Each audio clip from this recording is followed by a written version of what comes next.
Assalamualaikum warahmatullahi wabarakatuh. Selamat malam kepada Ibu dosen pengampu, yaitu Ibu Nindya USPD MPD. Perkenalkan, kami dari kelompok 10 beserta kawan-kawan saya yang pertama Ruth Lydia, yang kedua Teddy Depari. Baiklah, akan saya mulai mempresentasikan kelompok kami yang bermaterikan perkembangan penyesuaian diri.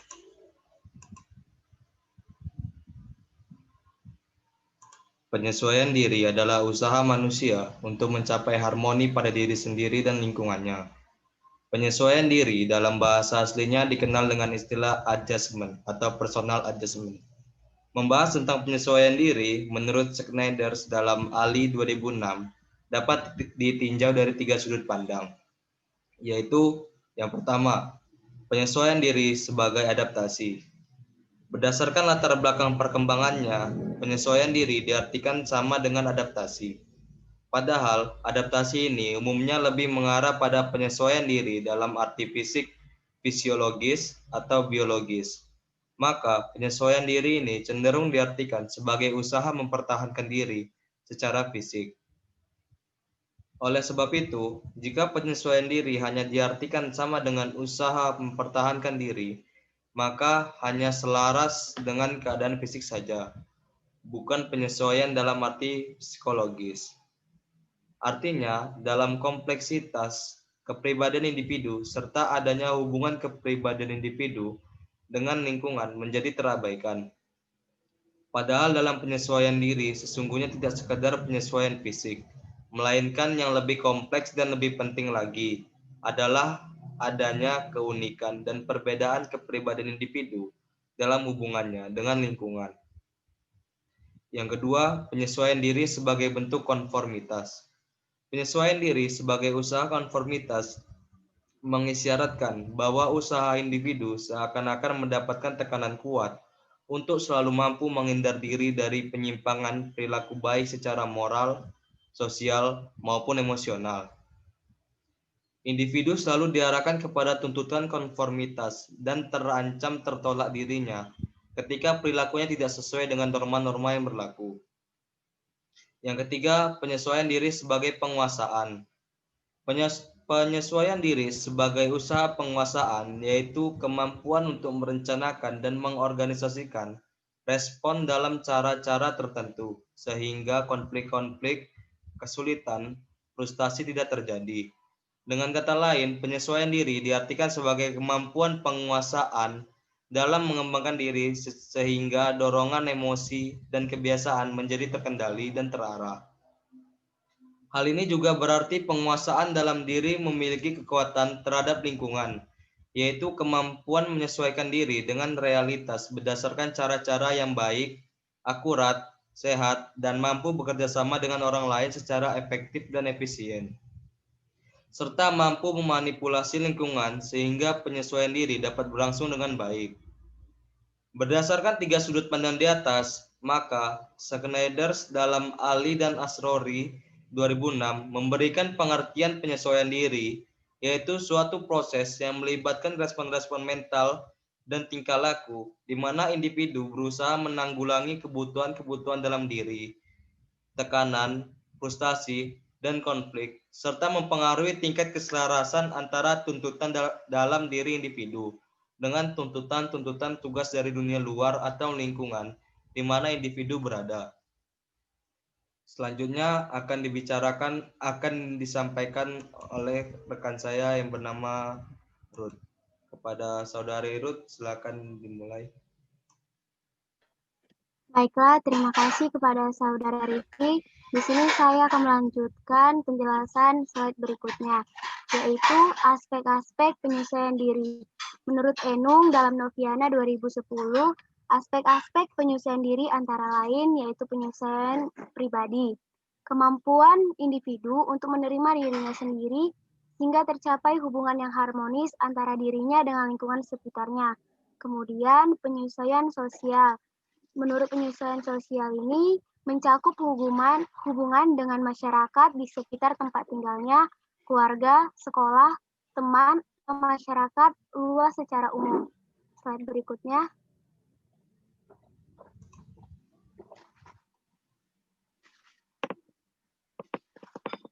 Proses penyesuaian diri. Proses penyesuaian diri menurut Schneider dalam ALI 2006 tidaknya melibatkan dua unsur, yaitu yang pertama motivasi. Faktor motivasi dapat dikatakan sebagai kunci untuk memahami proses penyesuaian diri. Motivasi sama halnya dengan kebutuhan, perasaan, dan emosi merupakan kekuatan internal yang menyebabkan ketegangan dan ketidakseimbangan dalam organisme. Respon penyesuaian diri, baik atau buruk, secara sederhana dapat dipandang sebagai suatu upaya organisme untuk mereduksi atau menjauhi ketegangan dan untuk memelihara keseimbangan yang lebih wajar. Kualitas respons, apakah itu sehat, efisien, merusak, atau patologis, ditentukan terutama oleh kualitas motivasi selain juga hubungan individu dengan lingkungan. Yang kedua, sikap terhadap realitas. Berbagai aspek penyesuaian diri ditentukan oleh sikap dan cara individu bereaksi terhadap manusia sekitarnya, benda-benda, dan hubungan-hubungan yang membentuk realitas. Secara umum dapat dikatakan bahwa sikap yang sehat terhadap realitas itu sangat diperlukan bagi proses penyesuaian diri yang sehat. Beberapa perilaku seperti sikap antisosial, kurang berminat terhadap hiburan, sikap bermusuhan, kenakalan, dan semaunya sendiri, semuanya itu sangat mengganggu hubungan antara penyesuaian diri dengan realitas. Berbagai tuntutan realitas, adanya pembatasan, aturan, norma-norma, menuntut individu untuk terus belajar, menghadapi dan mengatur suatu proses ke arah hubungan yang harmonis antara tuntutan internal yang dimanifestasikan dalam bentuk sikap dan tuntutan eksternal dan realitas. Jika individu tidak tahan terhadap tuntutan-tuntutan itu, akan muncul situasi konflik, tekanan, dan frustasi. Dalam situasi seperti ini, organisme didorong untuk mencari perbedaan perilaku yang memungkinkan untuk membebaskan diri dari ketegangan. Baiklah, untuk slide berikutnya, saya persilakan Saudara Teddy.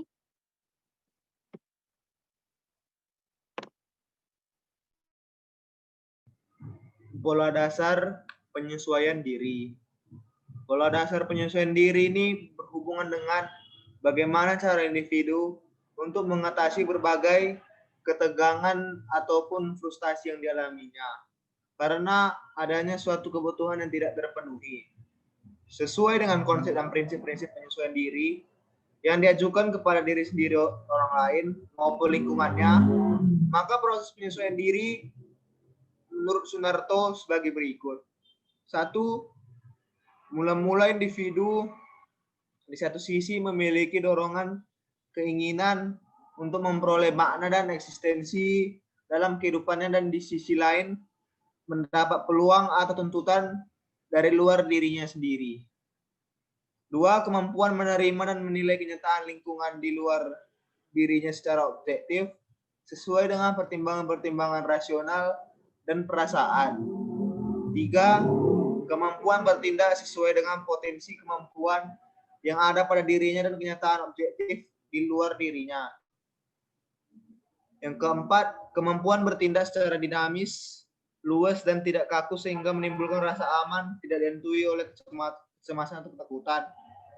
Kelima, dapat bertindak sesuai dengan potensi-potensi positif yang layak dikembangkan sehingga dapat menerima dan diterima lingkungan, tidak disingkirkan oleh lingkungan maupun menentang dinamika lingkungan. Yang keenam, rasa hormat pada sesama manusia dan mampu bertindak toleran, selalu menunjukkan perilaku hormat sesuai dengan harkat dan martabat manusia, serta dapat mengerti dan menerima keadaan orang lain meskipun sebenarnya kurang serius dengan keadaan dirinya. Yang ketujuh, kesanggupan merespon frustasi, konflik, dan stres secara wajar, sehat, dan manfaat tanpa harus menerima kesedihan yang mendalam. Yang kedelapan, kesanggupan bertindak secara terbuka dan sanggup menerima kritik dan tindakannya dapat bersifat murni sehingga sanggup memperbaiki tindakan-tindakan yang sudah tidak sesuai lagi. 9. Dapat bertindak sesuai dengan norma yang dianut oleh lingkungannya, serta selaras dengan hak dan kewajibannya. 10. Secara positif ditandai oleh kepercayaan terhadap diri sendiri, orang lain, dan segala sesuatu di luar dirinya, sehingga tidak pernah merasa tersisih dan kesepian. Saya lanjutkan ke karakteristik penyesuaian diri.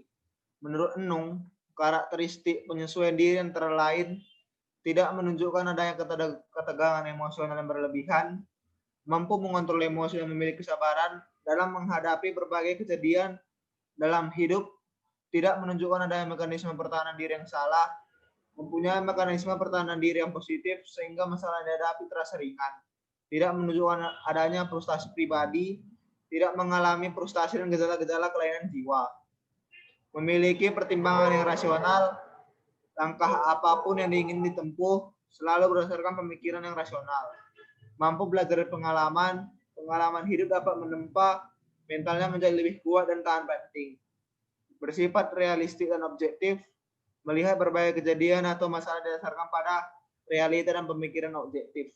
Sekian dari penjelasan saya, terima kasih. Sekian dari presentasi kelompok 10, kurang dan lebihnya mohon dimaafkan. Saya akhiri, wabillahi taufik walhidayah. Wassalamualaikum warahmatullahi wabarakatuh. Selamat malam kepada semuanya.